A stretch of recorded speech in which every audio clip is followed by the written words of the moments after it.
Good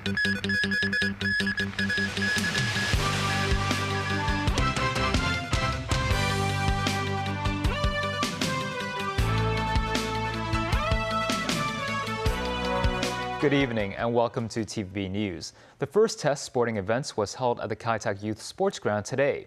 The test is part of preparations for the opening of the Kek Sports Park scheduled for the first quarter of next year. Some residents said they were excited about watching a local football match in a new venue. Mosinai reports.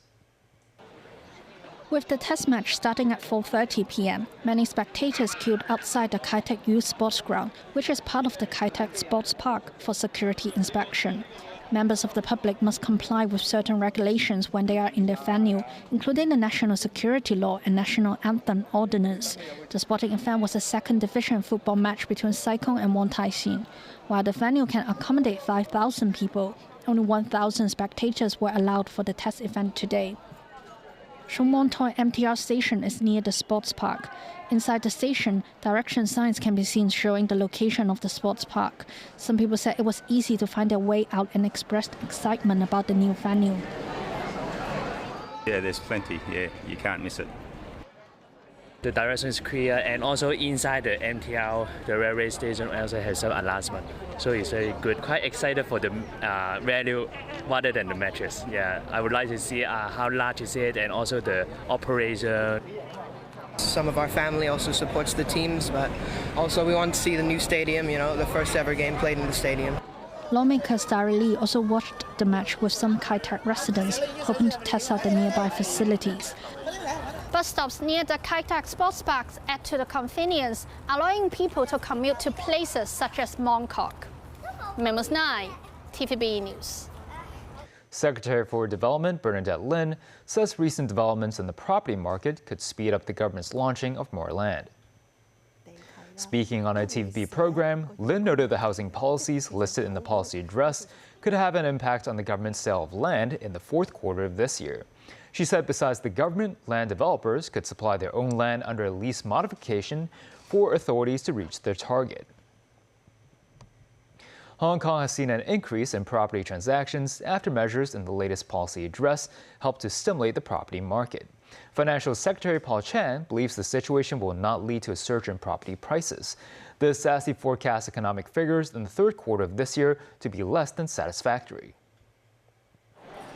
Under the latest policy address, the government has relaxed the maximum loan-to-value ratio for all residential properties to 70%. The move has led to property transactions soaring to nearly 500 cases last weekend, the highest figure in more than half a year. When asked whether the surge in purchases will push up property prices, Financial Secretary Paul Chan said there is ample land in the future, which can be adjusted according to the market situation. The FS added property prices remain stable and stressed the importance of a revitalized property market to the overall economy. This, as Chan believes, it would not be difficult to handle the city's potential supply of 108,000 new private flats, among which 21,000 are previously unsold units. Addressing former Chief Executive Lun Chenying's concern that the rising supply of residential land may cause negative equity, the FS emphasized there is a need to create more land given the government has for several years stopped selling or creating land.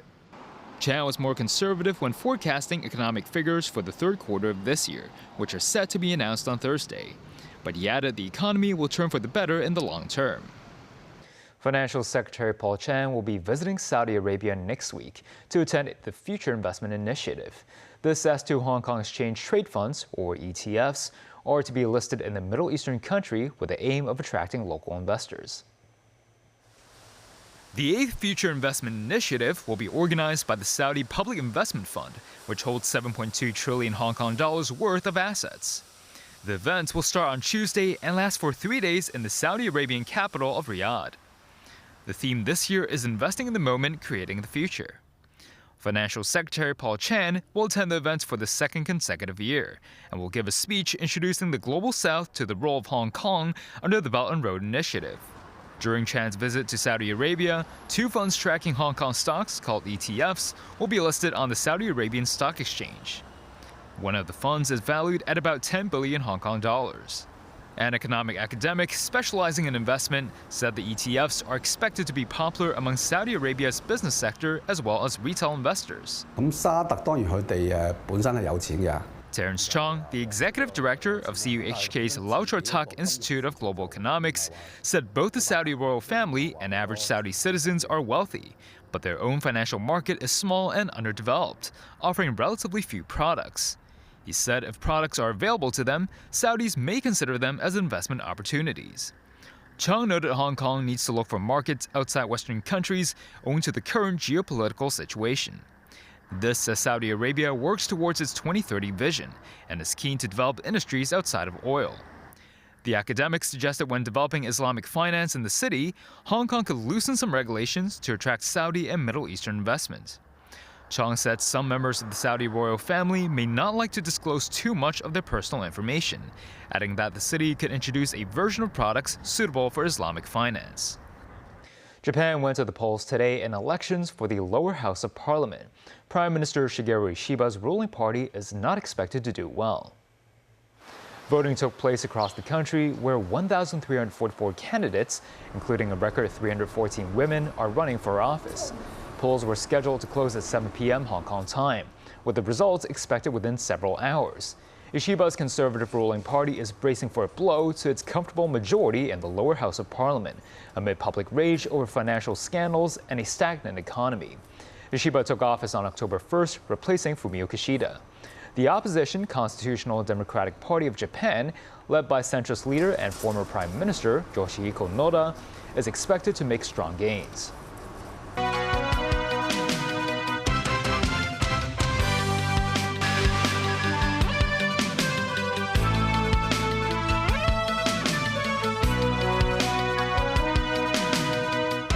Welcome back. In the U.S. presidential candidates, Donald Trump and Kamala Harris both campaigned in the crucial swing state of Michigan. As the countdown to the election heats up, Harris had the support of former First Lady Michelle Obama. David Garrett reports. After rock stars and pop stars, a bedrock of the Democratic Party in Michelle Obama, a former First Lady and currently one of the most popular people among Democratic voters. Some polls say more popular even than Kamala Harris. Michelle was making her first appearance on the campaign and she was highly critical of Donald Trump. That ugliness will touch all of our lives, and it will not matter what you look like, how you worship, who you love, or how you vote. If you don't make 6 or 8 or 12 figures, if you're not famous, if you criticize or disagree with him in any way, if he doesn't view you as his equal or relevant to his ambitions, I promise you, he will not think about you when he gets into the Oval Office. Speaking to an audience in the key battleground state of Michigan, where early voting is now underway, she urged people not to waste their vote, stressing women will suffer if Trump wins and tightens abortion laws. To anyone out there thinking about sitting out this election or voting for Donald Trump or a third-party candidate in protest because you're fed up, let me warn you, your rage does not exist in a vacuum. If we don't get this election right, your wife, your daughter, your mother, we as women will become collateral damage to your rage. Harris came onto the stage to follow the former First Lady and admitted there is work to do, but promised to win the election and get the job done. The rival in question also in Michigan. Trump telling supporters Democrats only go to see Harris for the warm-up acts. My opponent got up and started speaking. They booed the hell out of her. It's crazy. So they have to use people to get people to come, and then they send buses. We don't send buses. Everybody comes. We're just going to make America great again. It's very simple. Trump was courting factory workers again for the second day in a row. He blamed Democratic trade deals with China for America's demise. And they allowed China, in one of their brilliant moves, to enter as a growing developing nation. You know, if you're a developing nation, you get all sorts of incentives, like things like that we have to do that they don't, including pay a lot of money. So China entered as a developing nation. Well, I think Detroit and some of our areas makes us a developing nation. China doesn't have any place like that. But they allowed them into the World Trade Organization. That did not work out too well for us, let me tell you. Trump called on people to vote and vote early. 36 million ballots have already been cast. Trump will take his fight to Madison Square Garden in New York later on. David Garrett, TVB News. With the presidential election just around the corner, many U.S. voters are concerned about the country's economic challenges. TVB News went to New York and spoke to some of them. Most Night reports. Theft is a serious problem in New York. In the supermarket in Flushing, theft cases occur every day, sometimes more than 10 incidents in a day. The supermarket said thieves were mainly students and housewives.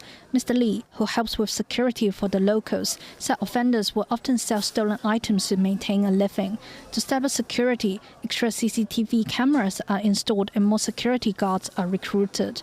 The U.S. has seen a strong economic recovery since the end of the pandemic. 16 million job positions were created over the past 4 years under President Joe Biden's administration. Meanwhile, the unemployment rate dropped to 3.4% between January and April last year. But Russell, a 26-year-old New Yorker, said inflation has increased his economic burden. For example, a bag of sugar is like, $7, $8 now for a 5-pound bag. Before it was maybe $2, $3 at max. The economic policy of Kamala Harris, the Democratic presidential nominee, includes promoting affordable housing for first-time homebuyers. Russell said the policy is not appealing because the money is from taxpayers' pockets. Yu is a 27-year-old from China who has lived in the U.S. for 3 years. He now works in the banking industry and rents a one-bedroom apartment in Manhattan, costing him more than 31,000 Hong Kong dollars a month. He said the cost of living for a middle-class person remains high. Speaking of the tax reduction policy proposed by Republican presidential nominee Donald Trump, Yu questioned the measure's effectiveness when it comes to tackling structural economic issues. News 9, TVB News. A devastating scene at carnage in Mexico after at least 19 passengers were killed in a horrific bus crash. It was caused when a trailer detached from a tractor. The bus smashed into it and went off the road and down a hill. The overturned vehicle was filmed from above. Most of its roof had been smashed in by the impact. The tractor driver has been detained for questioning.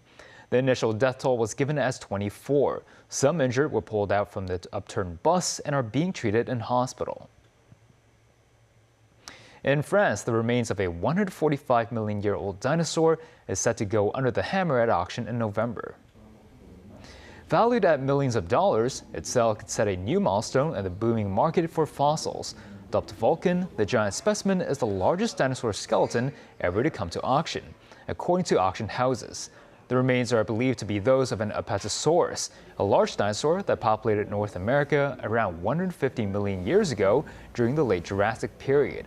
However, the cell catalog says the exact species is still unclear, without official scientific identification. Vulcan was discovered in 2018 in Wyoming and is expected to go for at least $11 million. A delegation of diplomats and foreign business chambers, led by the Commissioner's Office of the Foreign Ministry in Hong Kong, has wrapped up their visit to Shandong province in eastern China. Some delegates held the trade and investment opportunities in Shandong. This marks the 6th part of our series, Shandong from Ancient Culture to the Future. Jacqueline reports from Qingdao, Shandong. Led by the Commissioner's Office of the Foreign Ministry in Hong Kong, the international delegation visited enterprises and industrial zones in 6 Shandong cities over 7 days. They include this multinational home appliances and consumer electronics company headquartered in Qingdao. It is ranked among the top 3 brands in terms of economic value of home appliance production in China. There's a lot of development in industry with the use of robotic manufacturing, which has made the products that are coming out of this region of high quality and first class, world class, in fact, quality that means every item that comes off the production line is of the right standard, and that means going to the world, going global. It means that the products are going to be well accepted overseas. The delegation also visited Qingdao's largest brewery, which produced beer for both domestic and international consumers. It is also one of China's most famous brands in the world. Another stop in Yantai City, a seasoning manufacturing company.